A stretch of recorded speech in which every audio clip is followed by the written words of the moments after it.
Que Dieu vous bénisse. Tozongi pour un sujet à Pâques. Parce que ce qui concerne la restauration, il faut aller restaurer. Mon restaurer, ça veut dire quoi? Ils ont kozongi ça eloko ndenge ezalaki neti topesa neti ndakisa ya une maison ndako wana ko dégrader puis sikoyo esengeli qu'il faut basala ba travaux ya restauration ya kozongisa ndako wana ndenge ezalaki eza eloko oyo ezosalama na église parce que nzambe aprometaki na alobaki na mosakoli Joël na korestaurer oyo ba insecte badevoraki nzambe alobaki ke na korestaurer yango na kati ya restauration eza na plusieurs prédications oyo tozoteya lelo oyo tozolobela likambo ya Pâques. Mo Pâques ezali na signification passer par-dessus. Donc bapesi nkombo wana ya Pâques ezolakisa ke ange ya nkolo ntango akoya koleka na ndako nyonso tu oyo ezalaki na makila te etiamaki na porte nde akofrappe. Avant ange aleka esengelaki baboma agneau. nakasi soki na ntangi na exode 14 omona mabe kwa koboma mwana pate oyo eza kolakisa nde nkolo yesu.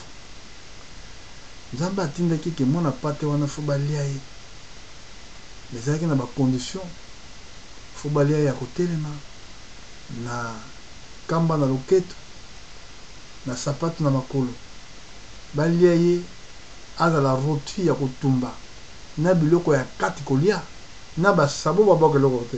Donc c'est prouve que la parole de Dieu to tokoki kolia ndenge wana kolia na biloko ya kati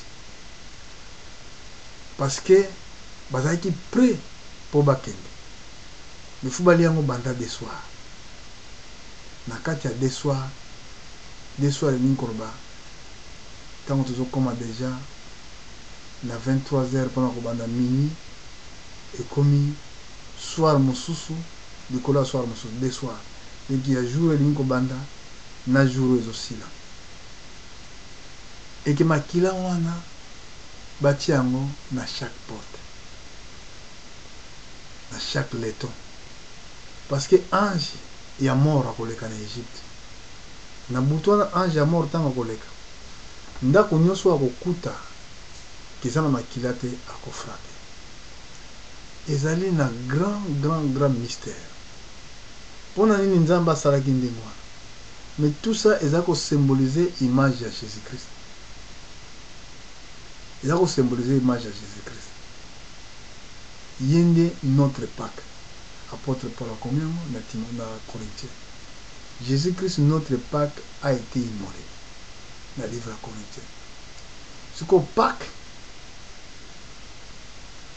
esengaki ete yesu mpe mpo akokisa mpo ayaki mpona kokokisa ayaki mpona kokokisa makolo soki otali bie babomaki ye mpe justement mokolo ya Pâques. mais avant akende na croix na calvaire avant akende na croix esengelaki na ye nini asala azwaki lipa wana ezalaki sans fulu azwaki vin frumenté. mpona nini azwaki lipa sans fulu ezali yango apôtre Paul alobi ntango bazopekisa bana Israël balia fulu te ezalaki na grande signification. On va voir soki toza na capacité ya komona makomi wana tout de suite na livre ya Corinthiens toza awa mpona koluka référence mpona kopesa lumière. Corinthiens chapitre 5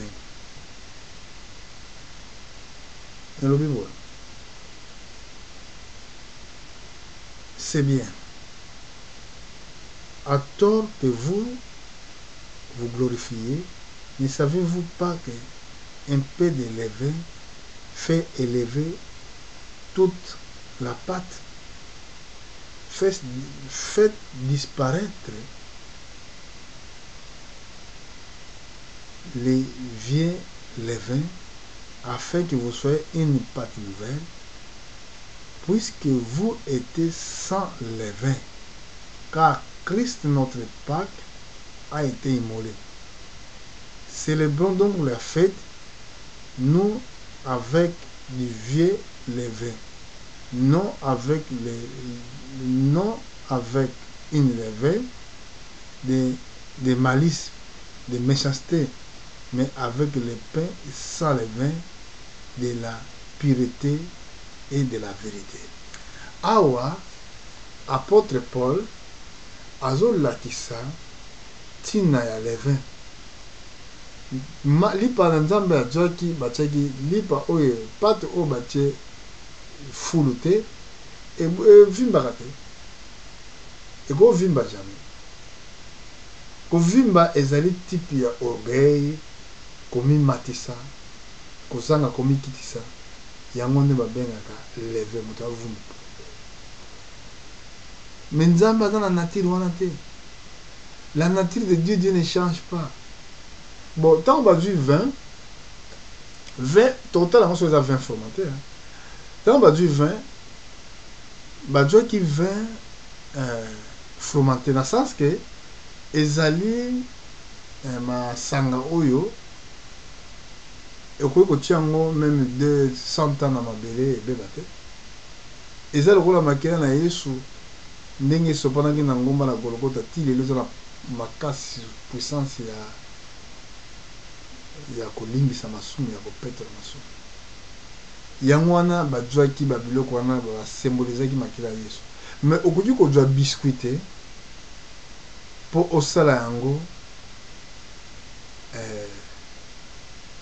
lokola ozwi oyo ekoma nzoto ya Yesu. Ça ozwa kocomprendre te. Biscuit, ça n'a rien à voir na lipa ou kola pesi. Il y a besoin de la marque de la bête. Bon, on a appelé ça biscuit. Quelle église est bonne pour faire ça biscuit? Toye basogi ezana. Mais bah on a resté pour ça 20. Et toi tu donnes même pas, OK, plus loin. OK, on doit ba nini ba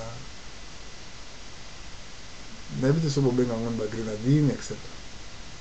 Non, comprenez bien les Écritures. Et ça, ceux qui vont mêler un peu de vin pour les lames, en plus, ceux qui ont même tant pour la zote pour natina et lambo. Alors, il y a un bien. Ngala zote oyoyo et comment dans la Bible. Yo justifié oyo monique et comment. Tant que vous avez pour les cambo et lambo. Repas du Seigneur. Et comment bon? Titre et enseignement, ils allaient repas du Seigneur.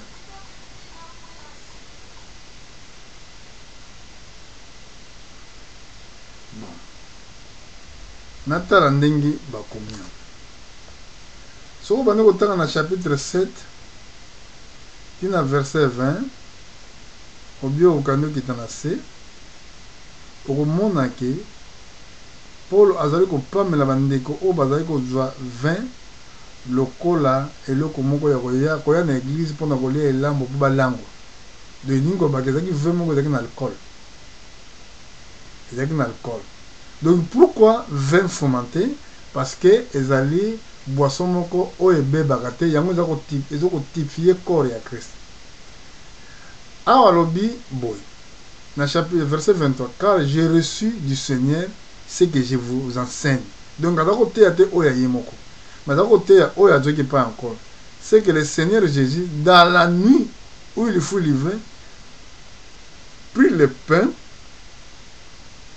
et après avoir rendu grâce, l'a rompu et dit ceci est mon corps. Et il a rompu pour vous. Il a rompu pour vous, de fait ceci à mes mémoires. de moi. Mémoire de moi. De même, après avoir soupé, il en a bien soupé. Ezali bilei ya pokwa.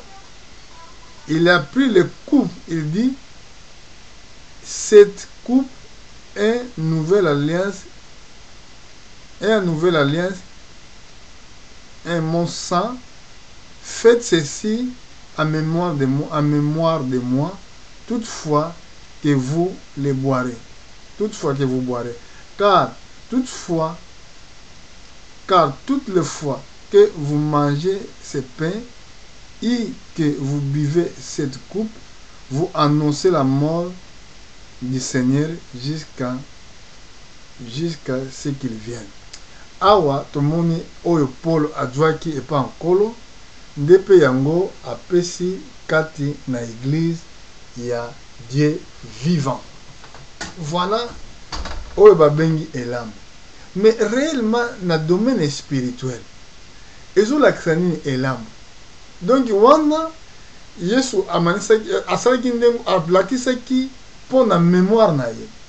Mais na ezolakisa biso susu na domaine spirituel parce que lipa ezali liloba na Nzambe oyo tozali kokabula jour à jour. Ezotipie lipa. Et bongo makila ezolakisa le Saint-Esprit oyo efandi na kati ya mitema bandimi. Parce que la vie de l'homme, ça se trouve dans le sang. Vous voyez? Entre-temps, le sang, ezolakisa que Agnon a été mort. Même si on totali pour na torote ya mikolo soki nzamba lingi pour na tina ya la œuvre d'expiation torote yango. Tokomona eloko nini nzamba zaki eloko nini nzamba za kosala pona komema mwana na pate po azalaki nekozala égorgé pona masumu ya bato. Que Saint-Esprit ezolakisa que Jésus est mort pour nous.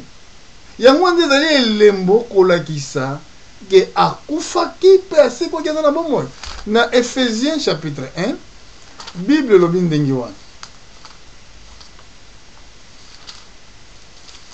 Bible elobi na Ephésiens chapitre 1 na verset 13-14 et le Bible. En lui, vous aussi, après avoir entendu la parole de la vérité, évangile de votre salut, en lui vous avez cru, et vous avez été scellés du Saint-Esprit qui avait été promis, laquelle engage de notre héritage pour les rédemptions, à ce que Dieu ait acquis pour célébrer sa gloire. Donc, le Saint-Esprit ezali un engage de notre héritage pour la rédemption de ce que Dieu a acquis pour célébrer sa gloire. Batu o bazana Saint-Esprit bango wana Nzambe ako célébrer gloire na ye mokolo ako se révéler. Donc sans le Saint-Esprit de Dieu okoki ko bikate. Et c'est impossible.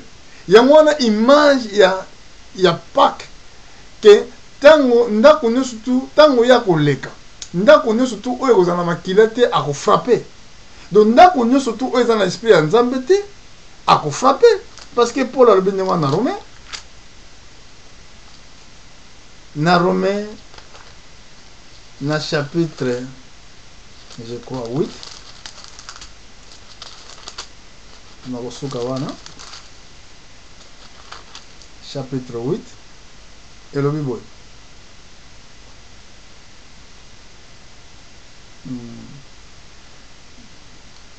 Un chapitre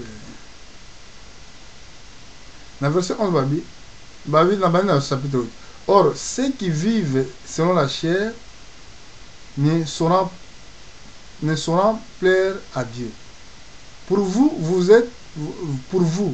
ne vivez pas selon la chair mais selon l'esprit, si au moins l'esprit de Dieu habite en vous.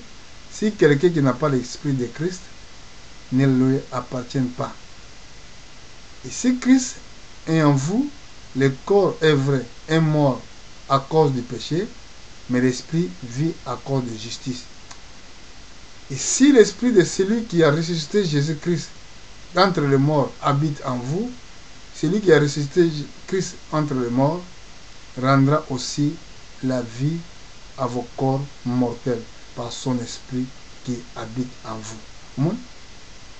Donc, abalaki si que ce qui esprit en colo, esprit à Jésus, ou est ressuscité, esprit où est ressuscité qui Jésus-Christ entre la mort, et zakat na bino, et qu'on peut s'appeler vie. Na votre corps mortel. Mais ce qui est athée, c'est la mort que c'est. Voilà pourquoi, pendant que le Saint-Esprit est singili koyoka vraie parole. Parole moko non mélangée, non falsifiée. Kolo apesa ki elambo ezalaki babiscuité, ezalaki ni sirop bazopesa ni de grenadine. Eza nulle part na Bible komona yango. Donc pourquoi bato bazosala yango elingi koloba bato bayoki faux parole. Parce que ce qui est vrai, Dieu ne ment pas. La parole de Dieu ne change pas. C'est pour cela, frère, nous avons s'adresser à l'ecclésiastique. Parce que binon de nous porter l'évangile. Et c'est que nous porter l'évangile correctement, comme dit aussi les Écritures. Voilà, et le retour de la Pâque. Et que Dieu vous bénisse. Merci.